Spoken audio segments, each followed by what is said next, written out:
Ġesu ġililna iżur u jgħid dan il-klim tibżaw xwajin, tibżaw xwajin, tibżaw xwajin, jgħidilna Ġesu bil-qawwa illum, tibżaw xwajin, tibżaw xwajin, jien qiegħed hawn fosthom inħobbkom.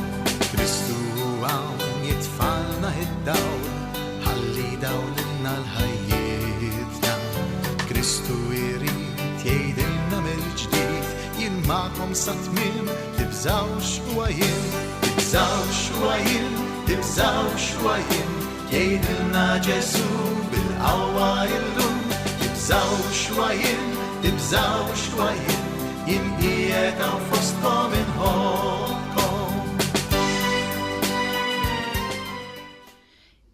Jien Sister Teresa nsellimlek u nilqek għal programm ieħor Tibżaw xwajin. Il-paċi miegħek. Insellmu hekk fostna Trinità Qaddisa fl-isem tal-Missier u tal-Iben u tal-Ispiritu Santu. Amen. Eżis semmija l-programm tagħna tal-lum nixtieq niffukaħ fuq twissija importantissima li ħarġet minn fom Kristu tagħna. Iva fuqha se nifoka għax importanti ferm. X'inhi din it-twissija? Hija la tidnibx iżjed. Il-mulej qiegħed bil-imħabba kollha llum iwissina u jgħidilna la tidnibx iżjed. Issa narawek f'liema xena qala l-mulej din il-frażi meta kiena fostna u lil min qala. Però meta jgħidlek la tidnibx iżjed Ġesu isemmilek mediċina speċjali għal-fejqan sħiħ u dejjemi. U biex jenna nagħmlu xi ftit riflessjonijiet jien se naqra silta mill-Vanġelu ta' San Ġwan, kapitlu 8, versi 1 sa 11. Xena oħra jekk fil-ħajja ta' Ġesu komoventi ħafna, timmeraviljak il-ħlewwa, il-ħniena, il-modrija, hekk li juża dan Ġesu lejn il-midneb, lejk u lejja. Għajnejh ħarsu ħafna differenti minn kif inħarsu aħna lejn il-midneb u mnalla. Mela sa naqra s-silta mill-Vanġelu li jisimha il-mara maqbuda fi dnub. Eżis semmija, se nerġa' nfakkarkom bil-bidu importanti ħafna li meta inti jew jien qed nisma' jew naqra xi silta jew forsi xi sam fejn naf jien, kull silta, anzi dak kollu li jeżisti fl-Iskrittura ikun indirizzat għalik personali. Trid poġġi lilek fix-xena. Mela f'din ix-xena li se naqraw għandna dawn il-personaġġi. Lil Ġesu bil-qiegħda fit-tempju jgħallem lil poplu miġbur madwaru, jisma' b'attenzjoni kbira. Imbagħad sa naraw li waqt li Ġesu kien qiegħed bil-kwiet hemmhekk f'mument minnhom jidħlu personaġġi oħra, jinstema' storbju sħiħ, jidħlu l-iskribi u l-Fariżej b'mara qudiemhom jimbuttawha. Hekk immaġinaw din ix-xena, idħol bil-ħsieb tiegħek f'xi tempju li taf bih u hemmhekk ara lil Ġesu bl-imħabba kollha jispjega lil ta' madwaru kulħadd kwiet, kalm, jisma' b'attenzjoni hekk kif qed tagħmlu intom, jisimgħu il-kliem ħelu ħireġ minn fom Ġesu. U jisimgħu f'daqqa waħda deħlin ġo nofshom grupp ta' Fariżej u kittieba b'saħħna kbira fuqhom jimbuttaw mara b'guffaġni li ma bħala. Nisimgħu imma s-siltek kif inhi preċiż fl-Iskrittura. F'dak iż-żmien Ġesu telaq lejn il-għolja taż-żebbuġ. Imma l-għada qabel is-seba' ħanki dina tu kasa, qabel is-seb reġa' mar fit-tempju u l-poplu kollu ġieħdeh u qgħad bil-qiegħda jallimhom dejjem moħħu biex jgħallim dan Ġesu tagħna. Imbagħad il-kittiba u l-Fariżej ħadulu qudiemu waħda mara li kienet inqabdet tiżni u qegħduha fin-nofs. Mgħallem qalulu, din il-mara nqabdet tiżni fil-fatt. Ishom xejn hekk ma jimpurtanix li se ntelfuk. Qed tgħid x'intgħid, is-sieqaf ħadd tisma' lilna. Dawn l-iskribi u l-Fariżej dejjem kien moħħhom ħalli jsibu fiex jakkużaw. L-onlookers ngħidilhom jien. Mela l-folla ċċana biex tisma' lil Ġesu u tistaġeb bil-meravilji li tara imwettqa minnu. U dawn l-onlookers dejjem moħħhom biex inaħsulu. Ġesu jaf kollox u veru. Kien jaf il-malizzja tagħhom, kien jaf biex ġejjin. Għalulu, issa fil-liġi tagħna Mosè ordnalna ta' ordni din biex nisa bħal dawn inħaġruhom. Int imma xi tgħid? Ara naqra Int imma xi tgħid dan qalulu biex iġarbuh ħalli jkollhom fuq ix jakkużawh. Għax hekk kien moħħhom biex jeqirduh bdew jibżgħu daw li l-folla se titlaqhom u tibda tiġri wara Kristu. Ma naraw Ġesu x'għamel. Mela qam minn fuq is-siġġu, mil minn qaddu l-isfel u beda jikteb sebgħu fit-trab. Billi dawk baqgħu jistaqsuh qam dritt u qalilhom, minn fostkom u bla dnub jitfala u l-ewwel ġebla. U reġa' niżel jikteb fit-trab. Kif semgħuh jgħidan wieħed wara l-ieħor ibda mixjuq qabdu u telqu u Ġesu baqa' waħdu mal-mara wieqfa fin-nofs. Qam dritt u qalilha, dawk fejnhom mara? Ħadd minnhom ma kkundannak? Ħadd Sidi, qaltlu. Okej, mela anqas jien ma nikkundannak qalilha Ġesu. Però iva nibatek fi sliem, mur, imma millum il-qudiem tidnibx iżjed. Ekku eżis semmija tajjeb li hawn nagħmlu riflessjoni żgħira. Quddiem il-midimba x'inhi l-attitudini tiegħi u tiegħek? Bħal ta' Kristu? Jew bħal tal-Fariżej? Illum x'jallimna Kristu dwar dan? Jew eżis semmija din is-silta nagħmluha indirizzata lili u lilek li qed tisma'. Immaġina jekk inti stess li flok dik il-mara emmint jew jien u qed tiġi kkundannata minn ta' madwarek u Ġesu qed jaqbes għalik xi ġimiel. Inti hemmhekk fin-nofs għax ħadd ieħor qed jakkużak inqbad veru għamilt xi ħaġa ħażina. Ħaduk quddiem li mgħallem u jgħidulu x'taħseb int. U tinsewix is-silta li qrajna nafu kif aġixxa Ġesu. U fl-aħħar baqa' waħdu magħha.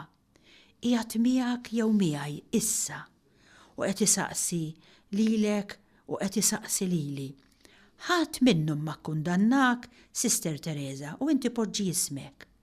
U jkompli, okej, mela lanqas jien ma nikkundannak. Sister, u inti erġa' poġġi jismek. Mur fi sliem. Però millum il-qudiem la titnibx iżjed. Kemmi ta' importanza eżis semmija din ir-riflessjoni tal-lum fiha ħafna x'wieħed jomot, Ħanibdew hekk pass pass l-ewwel net nistaqsu. Min hu bla dnub fostna min?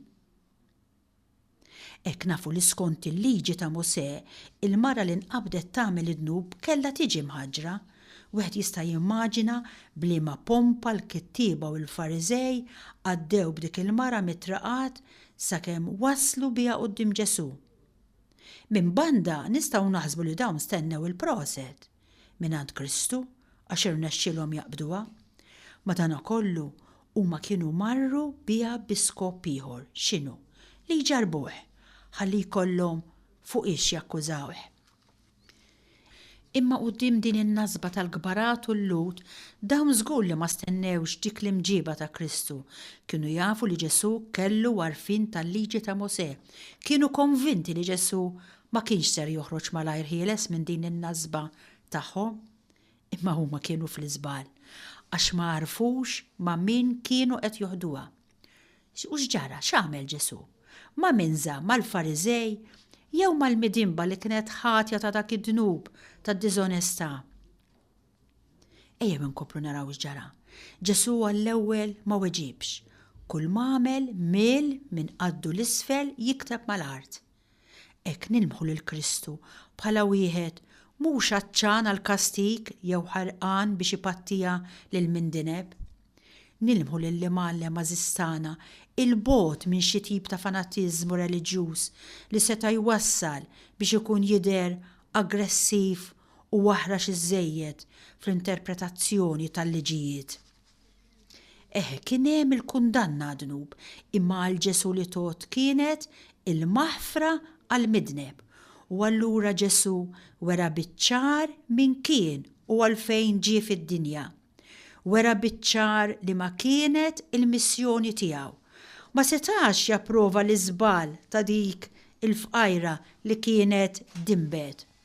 Ma jistax Ġesu japprova l-iżbal ta' dnub tiegħek u tiegħi. Imma anqas ma seta' jagħti l-proset lil dawk li kienu qegħdin jakkużawha. Ma jistax jagħti l-proset lili u lilek li takkuża lil ħaddieħor u li wara kollox huma wkoll kienu midinbin. Jiena u int aħna wkoll midinbin eżis semmija u ma nistgħux nakkużaw lill-oħrajn. Li kien hemm differenza hu li dik il-mara nqabdet u nkixfet fid-dnub tagħha waqt li d-dnub tagħhom u d-dnub tiegħi u tiegħek ikun moħbi għal għajnejn in-nies.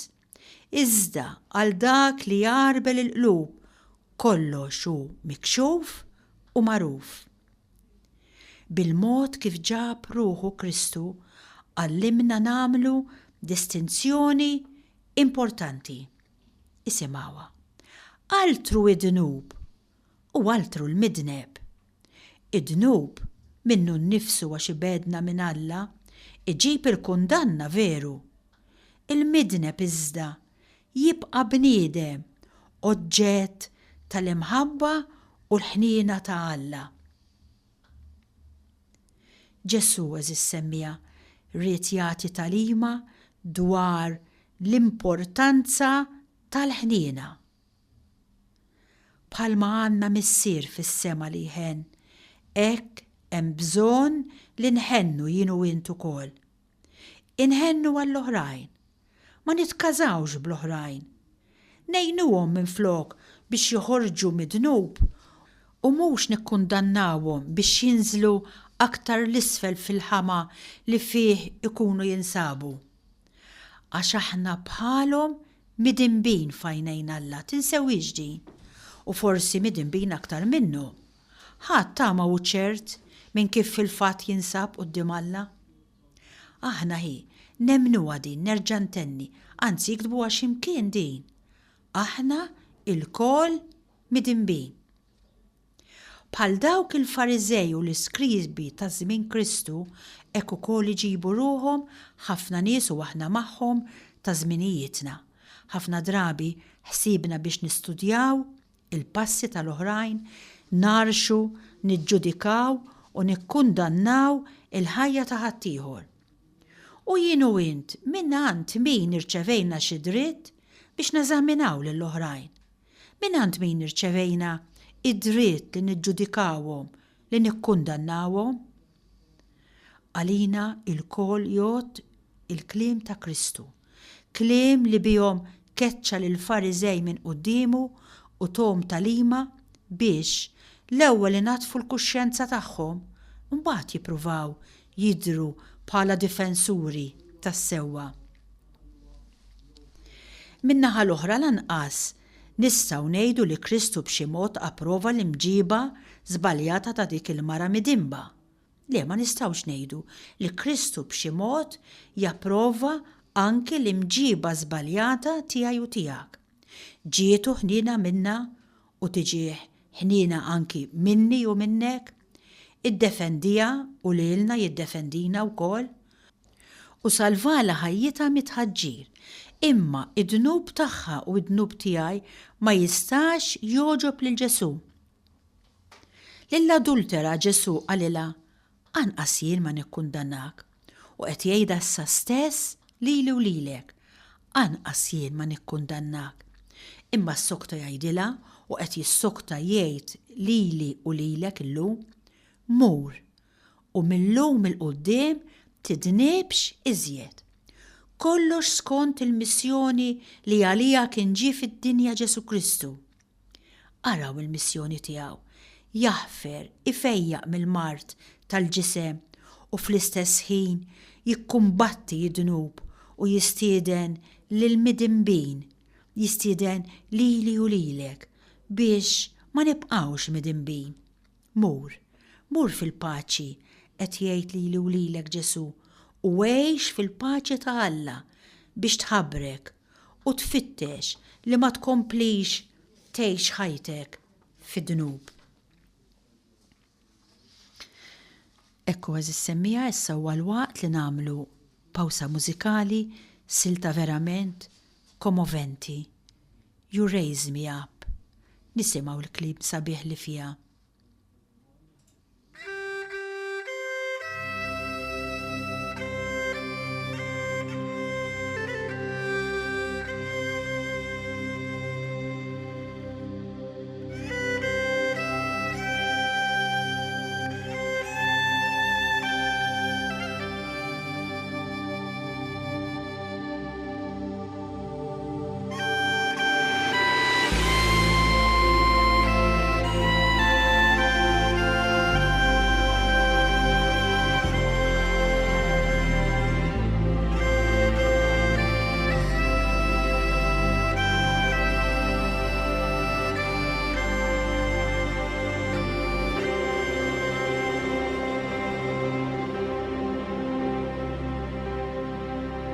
When I am down and oh my soul so weary, when troubles come and my heart burden be, then I am still and wait here in the silence until you come and sit a while with me. You raise me up so I can stand on mountains. You raise me up to walk on stormy seas, and I am strong when I am on your shoulders. You raise me up to more than I can be. There is no life without its hunger. Each restless heart beats so imperfectly. But when you come and I am filled with wonder, sometimes I think I glimpse eternity.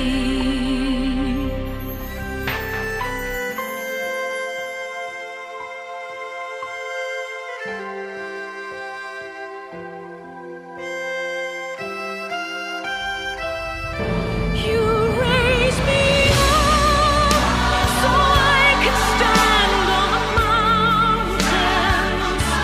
You raise me up to walk on stormy seas.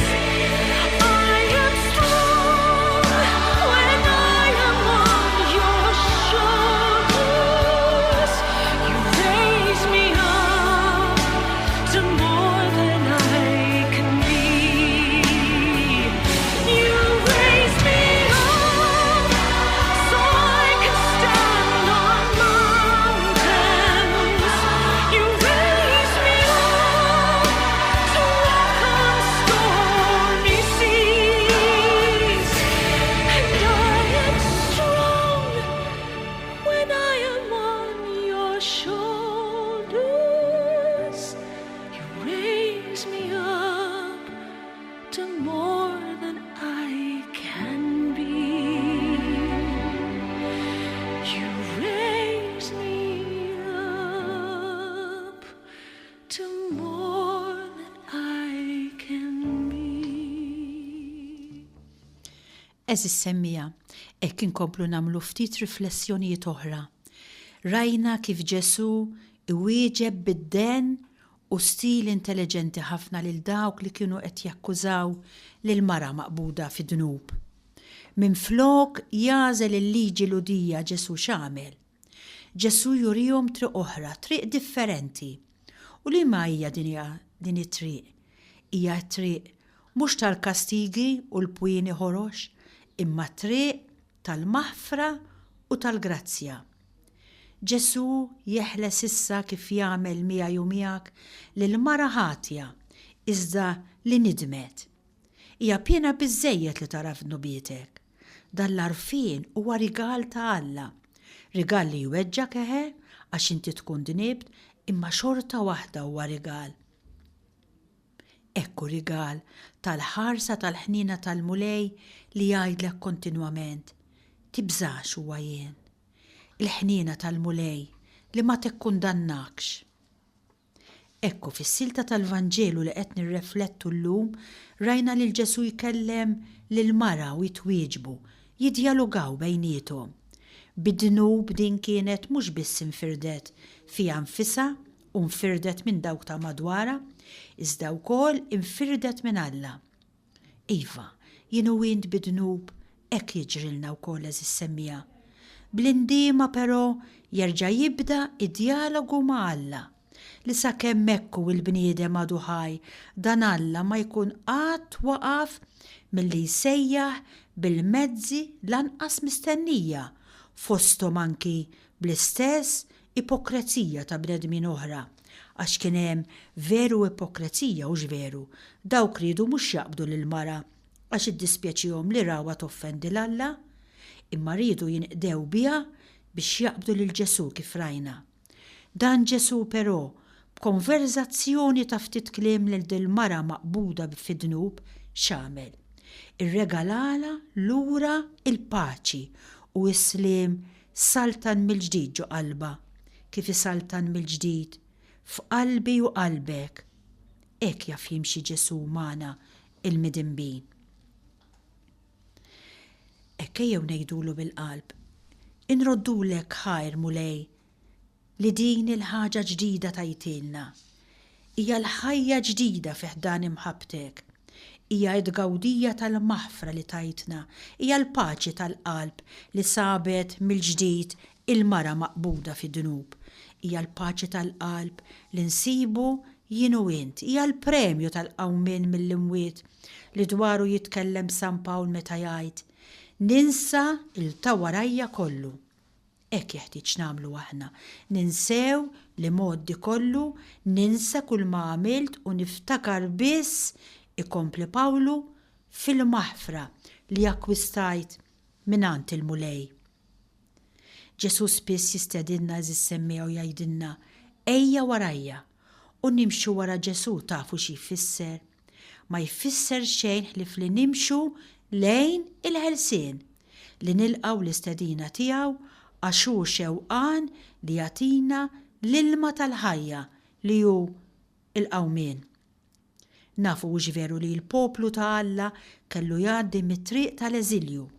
Ħareġ mill-lar tal-jasar, għadda mit-triq li fetaħlu Alla fil-baħar, għadda wkoll mid-deżert. Dan kien żmien ta' riflessjoni u ta' tindif.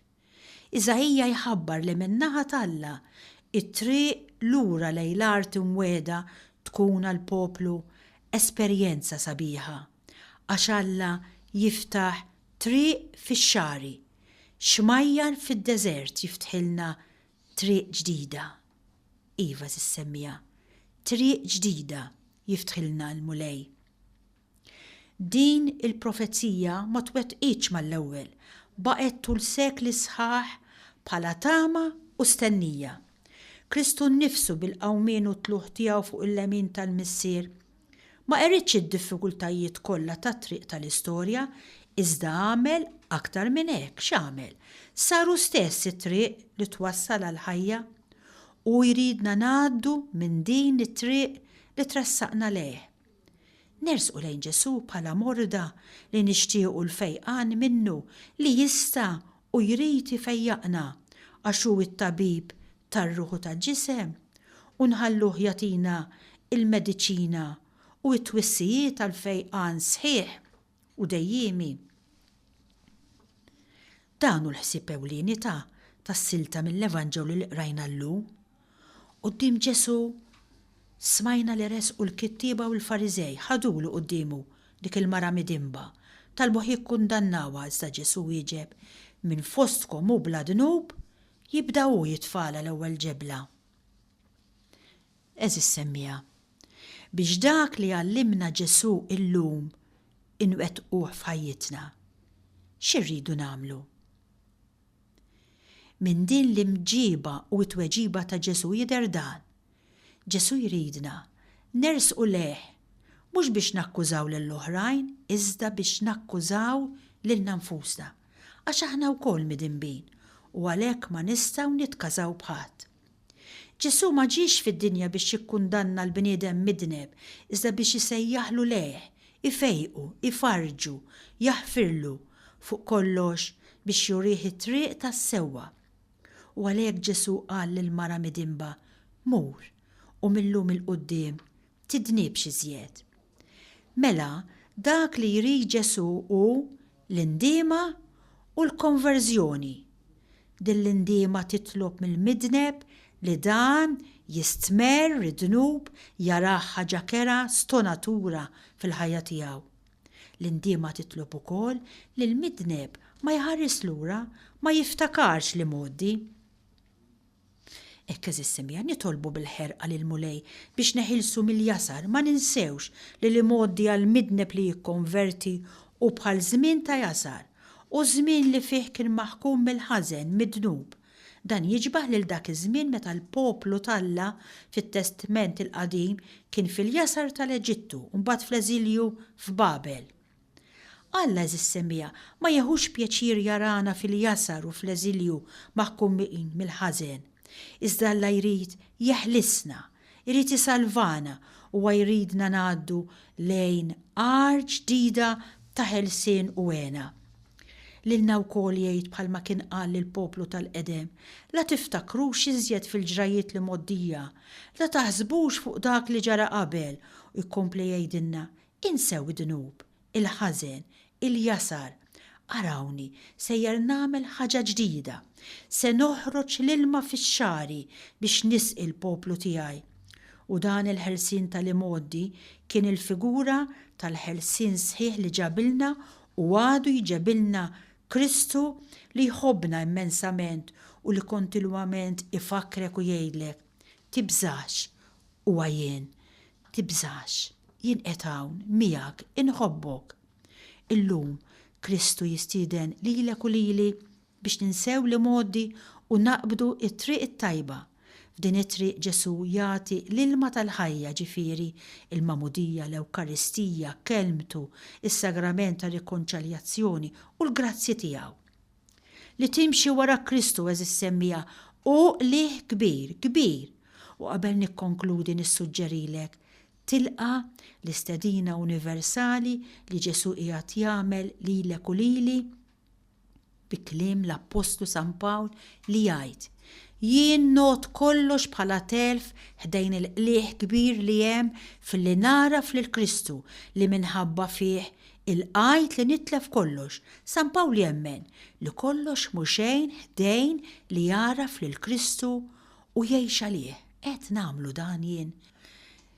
Lesta li titlef kollox biex takwista lilu, biex takwista il-verħ veru.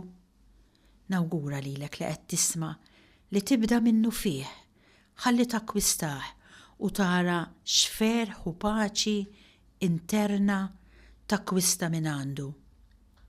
Insellem lilek li kont magħna għal dan il-programm, il-paċi miegħek.